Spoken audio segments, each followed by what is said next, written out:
time is of the essence, Sir Roger, and I will therefore be speaking briefly to Plaid Cymru's amendments in this group today.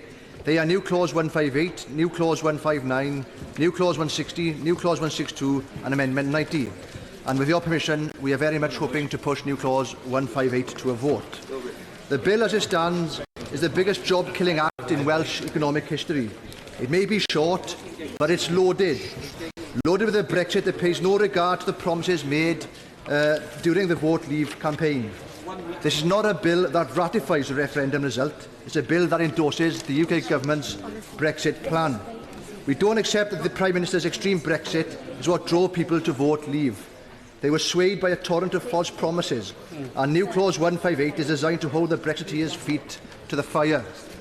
The new clause would allow for proper scrutiny of the government's plans to uphold their pledge of continued levels of funding for Wales, Article 50. The honourable gentleman represents a rural constituency like mine. Would you like to remind the House of the promises that were made particularly for our rural community, especially bearing in mind that 90% of our exports go to the single market? Well, I think he's making the point I'll be making later in my speech. We have promised complete no detriment, and that was the promise and the pledges made to the people of Wales.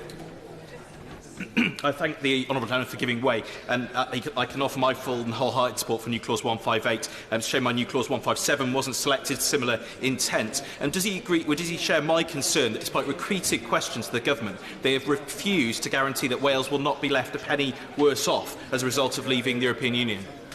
I thank him for his intervention and for his new clause, and we would have been delighted to support that new clause, and that is exactly the point I'll be making during my contribution and my points in relation to this particular new clause.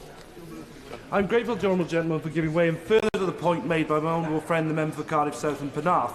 Would you agree with me that what the government has failed to do is to guarantee EU funding post-2020, which is what was promised in the referendum? Exactly, that is a very pertinent point, and why this new clause is so important, and why I'm happy actually that Labour colleagues will be supporting us in the lobbies if we get the opportunity later, because the UK government's white paper, of course, which was published only last Thursday, was a complete whitewash in relation to these pledges. Unsurprisingly, Sir Roger, it made no commitment to uphold the funding pledges, which I have no doubt proved very persuasive in Wales.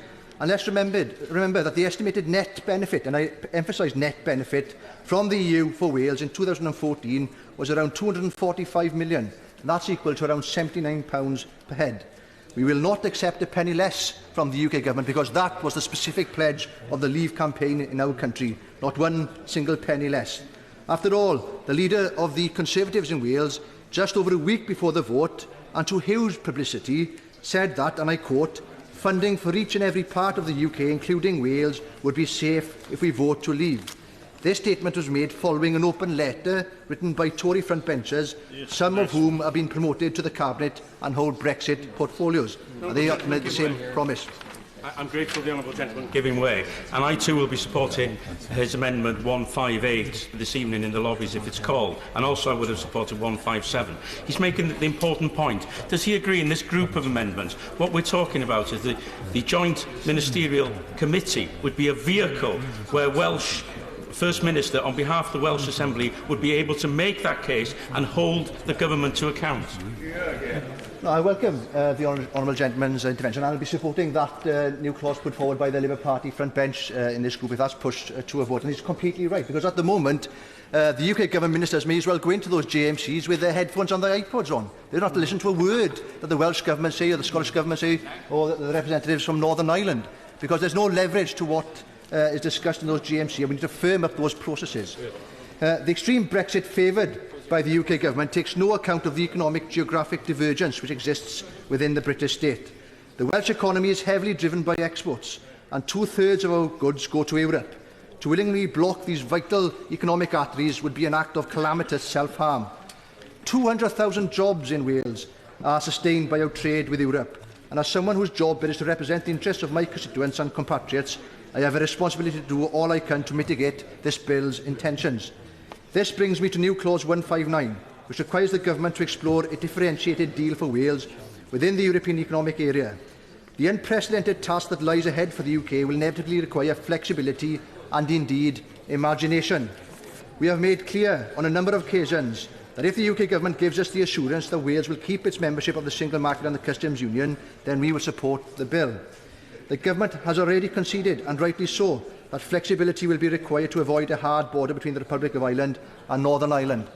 And let's point out at this stage, Sir Roger, that the joint Welsh Government Plaid Cymru white paper makes the case for continuation of full participation for Wales within the single market and the customs union, and that, in other words, is membership. Does he agree that the extraordinary attitude taken by the government and by the Prime Minister today about the status of the United Kingdom is an entirely false one? That as far as agriculture is concerned, the United Kingdom doesn't exist. The powers are exercised by the Welsh Government and the EU. And what is happening, if this goes through, is it's an attempt by the government to take back powers that have already been devolved to Wales and Scotland and Northern Ireland.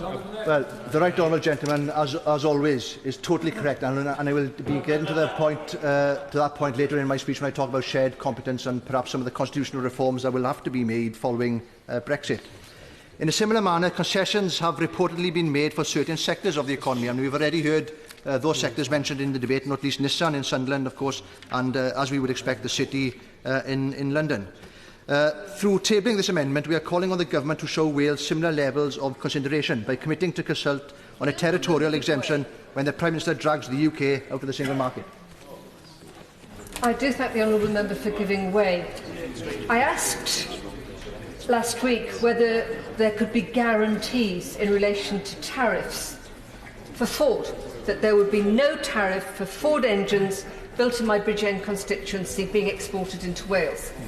And I was told, well, no, there couldn't be a guarantee, but there was a commitment.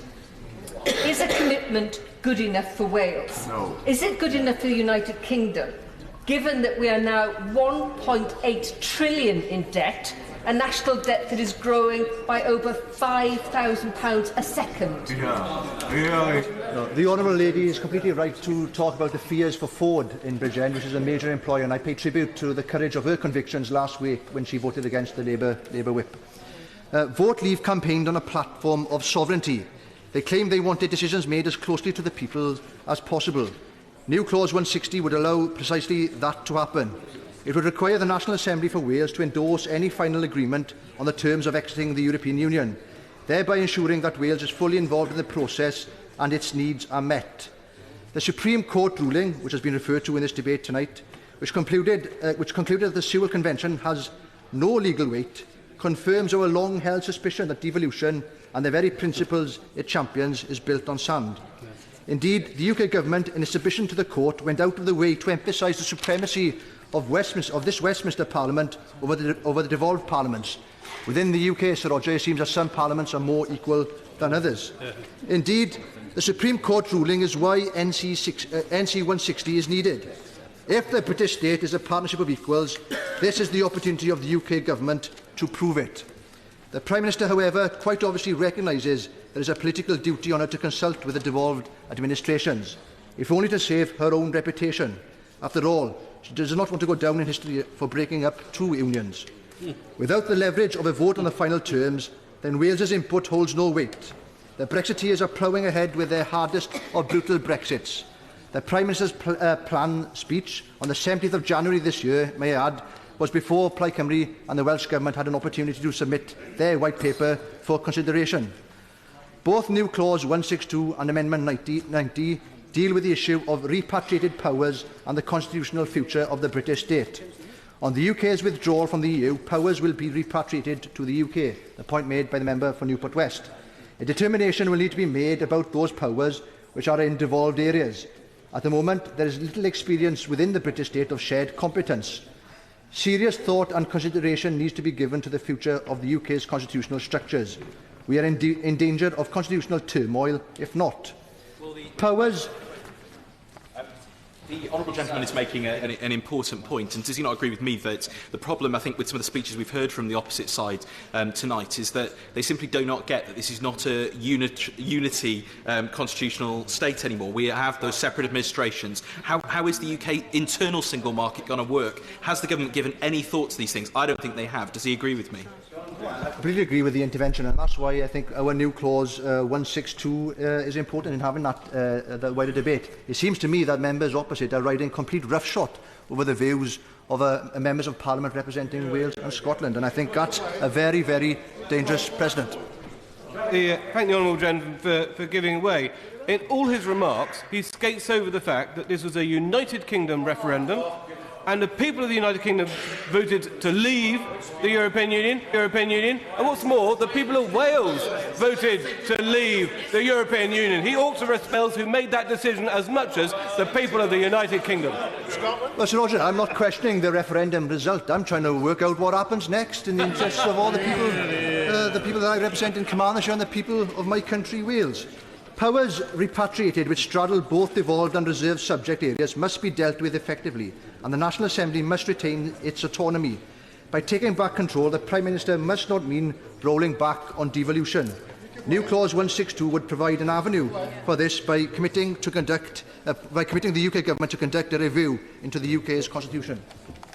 I thank the honourable member for giving way, and it's on that point I wanted to ask him that does he agree with me that the likely rejection of his amendment by the benches opposite, along with their put down of every attempt to try and get some meaningful consultation with ministers in Scotland, Wales and Northern Ireland, belies a deep arrogance where they actually think that this process means that British ministers can override ministers in Scotland, Wales and Northern Ireland on matters which pertain to those countries?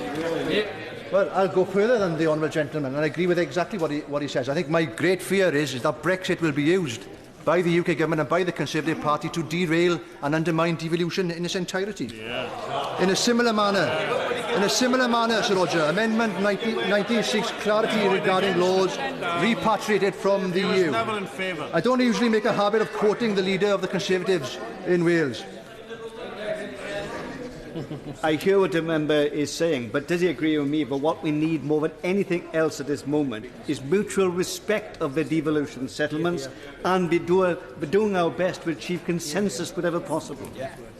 Fully agree with the honourable gentleman's comments. I think the amendments put forward by the SNP and Plaid Cymru and by the Labour Party are endeavouring to achieve that, and it's been a source of great regret, I think, tonight that they've been taken completely opposite, so badly by the government benches. As I was saying, Sir Roger, I don't usually make a habit of quoting the leader of the Conservatives in Wales, but in this instance he has made another fitting statement to which I will hold his party to account. I quote him, "No, this won't be the last Wales bill," he said in an LBC interview last month, and I carry on, "Brexit will require devolution changes to realign those responsibilities." So there we have it, Sir Roger. The devolution settlement meant to last a generation, which only received royal assent last week, is already redundant. I will finish by reiterating this. On the 23rd of June, nobody voted to lose their jobs. Nobody voted to become poorer. My colleagues and I will be doing everything possible to avoid this from happening and to ensure that the interests of the people of Wales are protected.